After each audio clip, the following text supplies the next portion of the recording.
तो दोस्तों आप सभी का स्वागत है इसका टेक्निकल क्लासेस में। तो चलिए दोस्तों आज बात करेंगे TG2 न्यू एक्सेप्टेड कोर्सेस 2023 और आज का जो कि चैप्टर है कैपेसिटर। ठीक है, कैपेसिटर के सभी MCQ को करेंगे जो इस बार डायरेक्ट इस वीडियो से आप लोगों को पेपर में क्वेश्चन फंसेगा।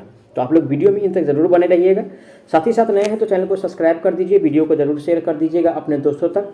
और आप लोगों के लिए डिस्क्रिप्शन में यानी कि व्हाट्सअप ग्रुप का, टेलीग्राम, इंस्टाग्राम सभी का लिंक मिल जाएगा। आप लोग सभी को फॉलो कर लीजिए, बारी बारी से सभी पे नोटिफिकेशन मिलता रहेगा। आज का सबसे पहला प्रश्न दिया हुआ है, संधारित्र एक युक्ति है जो आवेश को अपनी डैश क्षेत्र में स्टोर करता है। ठीक है, तो दोस्तों यानी कि संधारित्र यानी कि कैपेसिटर। ठीक है, और दोस्तों यानी कि कैपेसिटर जो है यानी कि जो स्टोर करता है यानी कि चार्ज को, ये विद्युत क्षेत्र में स्टोर करता है। किस क्षेत्र में स्टोर करता है? विद्युत क्षेत्र में। ठीक है, यानी कि इलेक्ट्रिक, ठीक है, इलेक्ट्रिक यानी कि क्षेत्र में इसको स्टोर करता है। ए में कह रहा मैग्नेटिक क्षेत्र, तो यानी कि मैग्नेटिक में जो है यानी कि इसको स्टोर नहीं करते हैं, ओनली फॉर विद्युत क्षेत्र में स्टोर किया जाता है, जो कि बी में दिया है। राइट आंसर की बात किया जाए तो ऑप्शन इसका बी सही हो जाएगा। ठीक है, नेक्स्ट क्वेश्चन पे चलेंगे। आज का नेक्स्ट क्वेश्चन दिया हुआ है, निम्न में से कौन सा डाई इलेक्ट्रिक का उपयोग संधारित्र में किया जाता है? यानी कि डाई इलेक्ट्रिक का कार्य है, किसका? डाई इलेक्ट्रिक का कार्य है। और दोस्तों यानी कि डाई इलेक्ट्रिक का जो प्रयोग करते हैं, ठीक है, डाई इलेक्ट्रिक का प्रयोग जो किया जाता है, ए में कह रहा है यानी कि हवा, तो हवा का भी प्रयोग करते हैं डाई इलेक्ट्रिक में। माइका का भी प्रयोग करते हैं। सी में दिया है पेपर, पेपर का भी प्रयोग करते हैं। तो डाई इलेक्ट्रिक संधारित्र में जो यानी कि सभी का प्रयोग किया जाता है। तो राइट आंसर जो होगा दोस्तों ऑप्शन इसका डी सही हो जाएगा। ठीक है, नेक्स्ट क्वेश्चन आज का दिया हुआ है, कैपेसिटर का SI मात्रक है, सॉरी कैपेसिटेंस का SI मात्रक है, किसका कार्य यानी कि कैपेसिटेंस का। ठीक है, किसका? कैपेसिटेंस का। ठीक है ना। और दोस्तों यानी कि कैपेसिटेंस का SI यूनिट जो होता है यानी कि मात्रक जो होता है यानी कि फेरेड होता है। क्या होता है? फेरेड होता है। ऑप्शन किस में दिया है? फेरेड। ए में कह रहा है हेनरी, तो हेनरी कैपेसिटेंस का नहीं होता है, इंडक्टेंस का होता है। किसका होता है? इंडक्टेंस का होता है। ठीक है ना। बी में दिया ओम, ये किसका है? तो प्रतिरोध का है। और सी में दिया फेरेड, ये किसका है दोस्तों? तो ये जो है यानी कि कैपेसिटेंस का है। और डी में जो दिया है वोल्ट, इस किसका है? तो यानी कि वोल्टेज का है। राइट आंसर की बात किया जाए ऑप्शन इसका सी सही हो जाएगा। अगला प्रश्न दिया, कैपेसिटर में स्टोर होने वाला चार्ज किसके समानुपाती होता है? ठीक है, किसके समानुपाती होता है? तो ये फॉर्मूला आप लोग जरूर ध्यान रखिएगा, क्यू बराबर जो होता है यानी कि सी इंटू वी होता है। तो या कैपेसिटर चार्ज जो है यानी कि संधारित्र के समानुपाती होगा, और वो नहीं ऑप्शन में है तो यानी कि वोल्टेज के समानुपाती होगा। तो राइट आंसर जो किस में दिया है? वोल्टेज, ऑप्शन नंबर ए में दिया हुआ है। राइट आंसर जो होगा ऑप्शन इसका ए सही हो जाएगा। ठीक है, अगला प्रश्न आज का दिया हुआ है, एक कैपेसिटर में चार्ज स्टोर करने की एबिलिटी को क्या कहा जाता है? ठीक है ना। तो दोस्तों देखिए दोस्तों, यानी कि चार्ज स्टोर करने की एबिलिटी को जो कहेंगे यानी कि कैपेसिटर कहेंगे। क्या कहेंगे? कैपेसिटेंस कहेंगे। ठीक है, क्या कहेंगे? कैपेसिटेंस कहेंगे, यानी कि धारिता कहेंगे। ऑप्शन नंबर किस में दिया है? यानी कि धारिता। ऑप्शन नंबर जो दिया हुआ है, ऑप्शन पढ़ेंगे। ऑप्शन ए में दिया है यानी कि इंडक्टेंस, तो इंडक्टेंस तो नहीं होता है। ये बी में दिया है धारिता। राइट आंसर जो होगा ऑप्शन इसका बी सही हो जाएगा। ठीक है, आगे बढ़ेंगे नेक्स्ट क्वेश्चन पे। नेक्स्ट क्वेश्चन से दिया है, कैपेसिटर में कंडक्टिंग सतह को क्या कहा जाता है? यानी कि कंडक्टिंग सतह को। और दोस्तों कैपेसिटर में जो होता है और कंडक्टिंग सतह को मेनली रूप से कहा जाता है प्लेट्स। क्या कहा जाता है? प्लेट्स कहा जाता है। ऑप्शन किस में दिया है?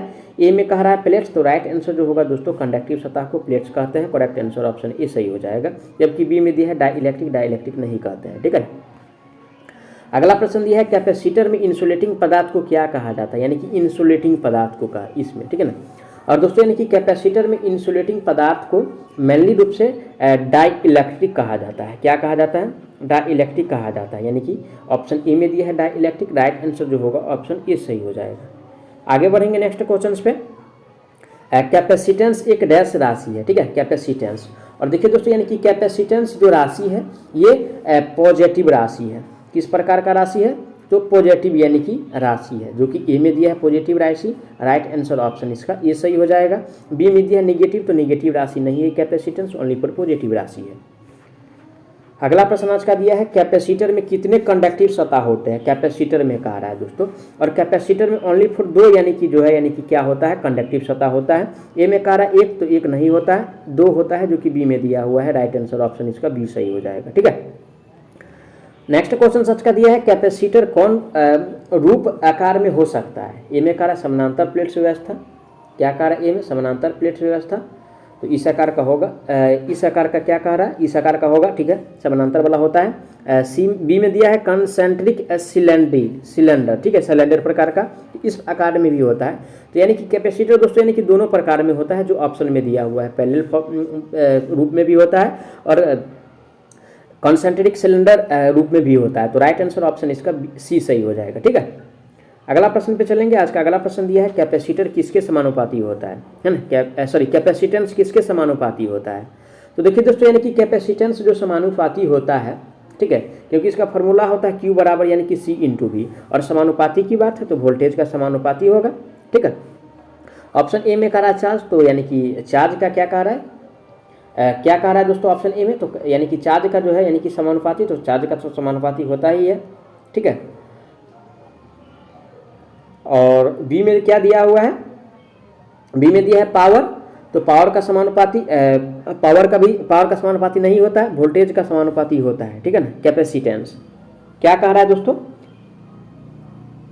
कैपेसिटेंस कह रहा है। और देखिए सी क्या है, ये कैपेसिटेंस, ये क्या है चार्ज है, और भी क्या है तो वोल्टेज है, तो वोल्टेज का भी समानुपाती होगा और चार्ज का भी समानुपाती होगा। तो ऐसा जो ऑप्शन तो नहीं दिया हुआ है, एक और ऑप्शन ले लीजिए और इसमें लिख लीजिए ए और यानी कि सी दोनों, ठीक है। राइट आंसर ऑप्शन ये सही हो जाएगा, ठीक है। सॉरी। आज का अगला प्रश्न दिया हुआ है, कह रहा है यानी कि कैपेसिटर में दो कंडक्टिव सतह होता है जो निम्न मटेरियल से अलग होता है, यानी कि दो जो कंडक्टिव सतह होता है यानी कि किस रूप से यानी कि अलग होता है। तो दोस्तों ये जो अलग होता है यानी कि इंसुलेटिंग मटेरियल टाइप का होता है, ठीक है। ए में दिया हुआ है insulating material type, right answer option इसका ए सही हो जाएगा, ठीक है। आगे बढ़ेंगे। नेक्स्ट क्वेश्चन आज का दिया है कैपेसिटर के अक्रॉस वोल्टेज रैखिक रूप से डैश बढ़ाने पर बढ़ता है। तो देखिए अक्रॉस वोल्टेज कह रहा है, तो दोस्तों यानी कि अगर चार्ज को बढ़ाएंगे, है ना, क्या कहा, यानी कि चार्ज को अगर बढ़ा दिया जाए तो क्या होगा, यानी कि उसका जो वोल्टेज होगा वो क्या हो जाएगा, बढ़ जाएगा। ऑप्शन किस में दिया है, चार्ज ए में दिया है, राइट आंसर ऑप्शन ए सही हो जाएगा, ठीक है। अगला प्रश्न आज का दिया है कैपेसिटर अपनी ओर अपनी होकर जाने वाले किस राशि का विरोध करता है। तो दोस्तों यानी कि ये जो विरोध करता है, ठीक है ना, कैपेसिटर जो विरोध करता है, ठीक है, कैपेसिटर मेनली रूप से यानी कि वोल्टेज का विरोध करता है, किसका, वोल्टेज का, करंट का विरोध नहीं करता है। ऑप्शन पढ़ेंगे, किस में दिया है वोल्टेज, ए में कह रहा है करंट, तो करंट का नहीं करता, वोल्टेज का करता है जो कि बी में दिया है, राइट आंसर ऑप्शन इसका बी सही हो जाएगा। आगे बढ़ेंगे। अगला प्रश्न आज का दिया हुआ है, वह युक्ति जो कैपेसिटेंस प्रदान करता है उसे क्या कहते हैं, यानी कि कैपेसिटेंस जो प्रदान करता है उसको क्या कहेंगे। और दोस्तों कैपेसिटेंस जो प्रदान करता है उसको कैपेसिटर कहा जाता है, क्या कहा जाता है, कैपेसिटर कहा जाता है। ऑप्शन किस में दिया है, ए में कह रहा है कैपेसिटर, राइट आंसर की बात किया जाए तो ऑप्शन ए सही हो जाएगा, जबकि बी में दिया हुआ है रजिस्टर, रजिस्टर इसको नहीं कहेंगे ना इंडक्टर कहेंगे, ठीक है। चलिए अगला प्रश्न आज का दिया है, एक आदर्श कैपेसिटर क्या उपयोग नहीं करता है, ठीक है, उपभोग नहीं करता है, यानी कि आदर्श कैपेसिटर। और दोस्तों यानी कि आदर्श कैपेसिटर जो उपभोग नहीं करता, ये एनर्जी उपभोग नहीं करता है, ठीक है, यानी कि एनर्जी को उपभोग नहीं करता है। ऑप्शन किस में दिया है, एनर्जी, ए में दिया हुआ है, राइट आंसर की बात किया जाए तो ऑप्शन ए सही हो जाएगा, जबकि बी में दिया है वोल्टेज, वोल्टेज का उपयोग नहीं करता है, ना करंट का उपयोग करता है, ठीक है। आज का अगला प्रश्न दिया हुआ है, समानांतर प्लेट कैपेसिटर में धारिता प्लेट के डैश के समानुपाती होता है। और दोस्तों ये जो समानुपाती होता है एक दूसरे के समानुपाती होता है, यानी कि मोटाई का, ठीक है ना, मोटाई जो होता है, क्योंकि सी बराबर जो फॉर्मूला होता है एप्सिलॉन नॉट और ए और बट्टा में टी होता है, तो मोटाई का क्या होगा, यानी कि समानुपाती होगा, जो कि बी में दिया है मोटाई। राइट आंसर की बात किया जाए तो ऑप्शन जो है यानी कि इसका सी, एक मिनट दोस्तों, क्या दिया है बी में, सॉरी माफ कीजिएगा, सी में दिया हुआ है यानी कि क्षेत्रफल, क्योंकि एरिया का, क्योंकि ये जो क्या है यानी कि समानुपाती वाला बात पूछा है तो ये एरिया है, और एप्सिलॉन नॉट यानी कि कैपेसिटर जो है यानी कि संधारित्र जो है यानी कि एप्सिलॉन नॉट का भी समानुपाती होगा और एरिया का भी समानुपाती होगा। तो क्षेत्रफल जो दिया है सी में दिया है, तो राइट आंसर ऑप्शन इसका सी सही हो जाएगा, ठीक है। नेक्स्ट क्वेश्चन पे चलेंगे। आज का नेक्स्ट क्वेश्चन से दिया है, निम्न में से कौन सा कैपेसिटर के कैपेसिटेंस के विलोमानुपाती होता है। क्या करें, यानी कि विलोमानुपाती का मतलब यानी कि इन्वर्सली प्रोपोर्शनल, और इन्वर्सली प्रोपोर्शनल ओनली फॉर जो होता है दोस्तों यानी कि डी का होता है, किसका होता है, क्योंकि सी प्रोपोर्शनल जो है यानी कि 1/d होता है। तो ध्यान दीजिएगा ये किसका होगा दोस्तों, यानी कि इन्वर्सली प्रोपोर्शनल। तो दोस्तों ये जो इन्वर्सली प्रोपोर्शनल होगा यानी कि प्लेट का ऑपरेशन, ठीक है, प्लेट का सेपरेटर का इन्वर्सली प्रोपोर्शनल होगा, जो कि ए में दिया है सेपरेटर, राइट आंसर ए सही हो जाएगा, ठीक है। मैं आशा करता हूँ आप लोग सारा प्रश्न को अच्छा से समझे होंगे। अगर कोई भी प्रश्न में किसी प्रकार का डाउट है तो प्लीज़ आप लोग उसके लिए कमेंट कीजिए, आपको जवाब बहुत जल्द मिलने वाला है। तो चलिए मिलते हैं नेक्स्ट वीडियो में, तब तक के लिए जय हिंद।